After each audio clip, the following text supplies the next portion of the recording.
દીપુસ kitchen ગુજરાતીમાં તમારા બધાનું ફરી એકવાર સ્વાગત કરું છું। બાળકોની સ્કૂલ ચાલુ થાય એ પહેલાં એમને ખુશ કરી દઈએ। મસ્ત ઇઝી રેસીપી લઈ આવી છું જામ રોલ કે સ્વિસ રોલની, ઘરે જ બનાવીશું। રૂમ ટેમ્પરેચરવાળું અહીંયા દૂધ લઈ લીધું છે મેં। ગરમ કે ઠંડુ દૂધ નહીં લઈએ, એની અંદર લીંબુનો રસ નાખીને સાઈડમાં મૂકી દઈશું। આનું પનીર નહીં બને પણ દૂધ આપણું ફાટીને મસ્ત રેડી થઈ જશે। આ રેસીપીમાં યુઝ કરી શકાય એ। હવે મારી પાસે ફ્રેશ ક્રીમ નહોતી, તમારી પાસે અમૂલની કે બીજી કોઈ બ્રાન્ડની ફ્રેશ ક્રીમ હોય તો તમે અહીંયા એનો ઉપયોગ કરી શકો। મારી પાસે નથી એટલે મેં શું કર્યું છે કે એક ગળણીમાં આપણે રોજ જે દૂધની ઉપરથી મલાઈ કાઢતા હોય એ મલાઈ કાઢી લીધી છે અને એને ચમચીની મદદથી સીવ કર્યા પછી જે નીચે નીકળશે એ ક્રીમનો ભાગ આપણે અહીંયા આગળ રેસીપીમાં યુઝ કરવાના છે। જો તમારી પાસે ફ્રેશ ક્રીમ હોય તો એનો ઉપયોગ કરજો, મારી પાસે નથી એટલે મેં આવી રીતે હોમમેડ ક્રીમ બનાવી લીધી છે। આ ક્રીમનો આ રેસીપીમાં હું ઉપયોગ કરીશ। બહુ જ સરસ, એકદમ સ્વાદિષ્ટ બનીને આવશે, બાળકો તો ખુશ થઈ જશે। બહુ મસ્ત રેસીપીનો ટેસ્ટ આવે છે, એકવાર જરૂર ટ્રાય કરજો। બસ મિક્સ કરી લઈશું ને દળેલી ખાંડ નાખી દઈશું। સરસ મજાનું મિક્સ કરવાનું છે અને લમ્સ બિલકુલ ના રહે એનું ખાસ ધ્યાન રાખવાનું। મિક્સ થઈ જાય એટલે આને આપણે મૂકીશું ફ્રીજમાં ઠંડુ થવા માટે, કારણ કે મેં નોર્મલ મલાઈ યુઝ કરી છે એટલે થોડું પાતળું છે। એટલી વારમાં આપણું દૂધ પણ ફાટીને સરસ રેડી થઈ ગયું છે। આ દૂધને એઝ ઇટ ઇઝ આપણે યુઝ કરી લેવાના છે, ગાળવાનું પણ નથી કે બીજી કોઈ પ્રોસેસ પણ નથી કરવાની। હવે અહીંયા કોઈ પણ સ્વાદ વગરનું તેલ તમારે યુઝ કરવાનું છે। મેં અહીંયા સનફ્લાવર યુઝ કર્યું છે, તમે કોઈ પણ સ્વાદ વગરનું તેલ અહીંયા યુઝ કરી શકો, કોઈ પણ રિફાઇન ઓઇલ। એની અંદર આપણે જે રેડી કર્યું એ દૂધ નાખી દેવાનું અને બીટરની મદદથી સરસ મજાનું મિક્સ કરી લેવાનું। મિક્સ થઈ જશે એટલે આપણે આગળના ઇન્ગ્રેડિયન્ટ્સ એડ કરીશું। અહીંયા મેં મેદો નાખી દીધો, એની અંદર ખાંડ પીસેલી નાખવાની છે, આપણે નાખીશું બેકિંગ સોડા અને બેકિંગ પાવડર બંને।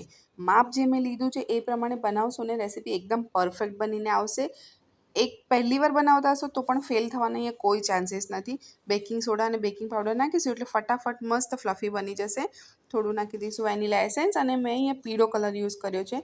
તમને બીજો કોઈ કલર હોય તમારી પાસે અને બીજો કોઈ કલર પસંદ હોય તો તમે એ પણ યુઝ કરી શકો, પણ મેં જે સ્વિસ રોલ લીધો છે મિક્સ જામનો બનાવી રહી છું એમાં આ કલર કોમ્બિનેશન મને વધારે ગમે છે એટલે મેં આ કલર લીધો છે। તમે તમારી પસંદ પ્રમાણે કોઈ પણ કલર યુઝ કરી શકો। અહીંયા આગળ બસ એક લંબચોરસ ટ્રે લઈ લીધી છે અને એમાં બેકિંગ પેપર લગાવી દીધું। તમારી પાસે બેકિંગ પેપર ના હોય તો તમે શું કરી શકો કે તેલ લગાવો, તેલની ઉપર એક વ્હાઇટ કલરનું પેપર લગાવી દો અને ફરી એની ઉપર થોડું તેલ લગાવી દો, રેડી થઈ જશે તમારું ઇન્સ્ટન્ટ બેકિંગ પેપર।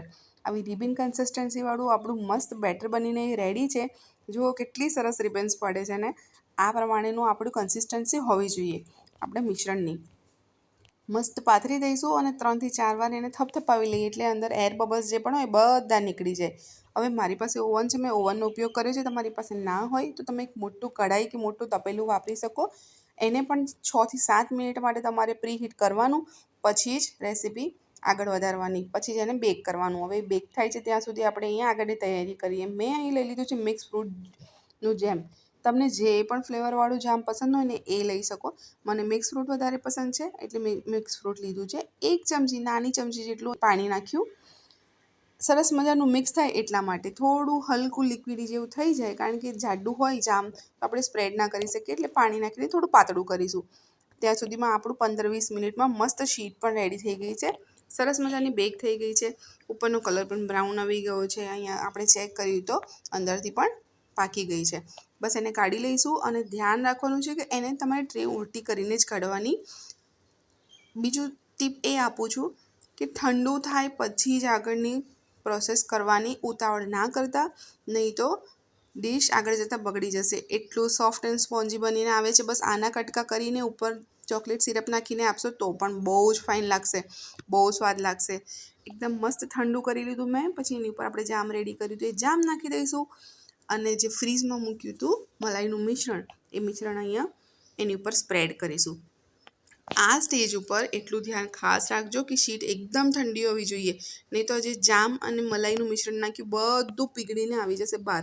બિલકુલ વોર્મ પણ ના હોવું જોઈએ, બિલકુલ હૂંફાળું પણ નહીં, એકદમ ઠંડુ થઈ જાય પછી તમારે આ પ્રોસેસ કરવાની છે। એટલે જેવું તમે નાખો એવું એ પીગળવા ના માંડે। બસ પછી બેકિંગ પેપર હતું એને થોડું થોડું વાળતા જઈશું। એક રોલ વાળવાનો, પછી જે પેપર હોય એ બહાર કાઢતા જવાનું, રોલને આગળ વધારો અને પેપરને થોડું થોડું બહાર કાઢતા જાઓ। એ રીતે આપણે અહીંયા આગળ આખો રોલ બનાવીને રેડી કરી લઈશું। બહુ જ સરસ, એકદમ આસાન રીત લઈને આવીશું। એકવાર જરૂર ટ્રાય કરજો, બનાવશો ને એટલે બાળકો વારંવાર બનાવડાવશે, એની મારી ગેરંટી। બસ સાઈડ્સ મેં ફોલ્ડ કરી દીધી અને હવે 1 થી 1.5 કલાક માટે મૂકી દઈશું ફ્રીઝમાં. મસ્ત મજાનું ઠંડુ થઈ જશે એટલે એને આપણે અસેમ્બલ કરીશું ખાવા માટે રેડી.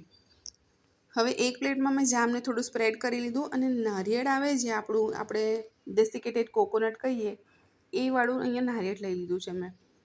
નારિયેળનું છીણ જેને આપણે ગુજરાતીમાં કહેતા હોય. નારિયેળનું છીણ તમારી પાસે ના હોય, સૂકું નારિયેળ હોય તો એને છોલી લો, એનો બ્રાઉન પાર્ટ કાઢી લો અને પછી એને નાના નાના કટકા કરીને મિક્સરમાં ગ્રાઇન્ડ કરી લો તો પણ તમને ઇન્સ્ટન્ટ નારિયેળનું છીણ મળી જશે જે આપણે અહીંયા યુઝ કરવાના છે. મસ્ત મજાનો આપણો રોલ એકદમ શેપ હોલ્ડ કરી લીધો છે, મસ્ત ઠંડો થઈ ગયો છે. હવે આગળની પ્રોસેસ કરીએ. હવે જે જામ આપણે કાઢ્યું છે ને એ જામની અંદર આપણે એને રોલ કરવાના છે. અહીંયા તમે તમારી પસંદનું કોઈ પણ ફ્લેવરનું જામ લઈ શકો. મેં અહીંયા આગળ જે લીધું છે એ મિક્સ ફ્રૂટ છે. તમે તમારી પસંદનું કોઈ પણ લઈ શકો. રેસીપી તો એટલી સુપર બનીને આવે છે ને, દરેક બાળક દરેક મોટાને પસંદ આવશે. મેદો યુઝ કરવાનો છે. સાદો રોટલીનો લોટ આપણો યુઝ કરશો તો રિઝલ્ટ સારું નહીં મળે. બસ જામ લગાવી દીધું, સરસ સ્પ્રેડ કરી દીધું. હવે જે નારિયેળ રેડી કર્યું છે ને, નારિયેળનો છીણ, એ નારિયેળના છીણમાં અહીંયા આગળ રેપ કરી દેવાનો. ઉપર કોટિંગ આખું સરસ મજાનું કોટ થઈ જાય એટલું મસ્ત આપણે અહીંયા લગાવી દેવાનું નારિયેળ અને પછી કરીશું એના 1 ઇંચ જેવા ટુકડા.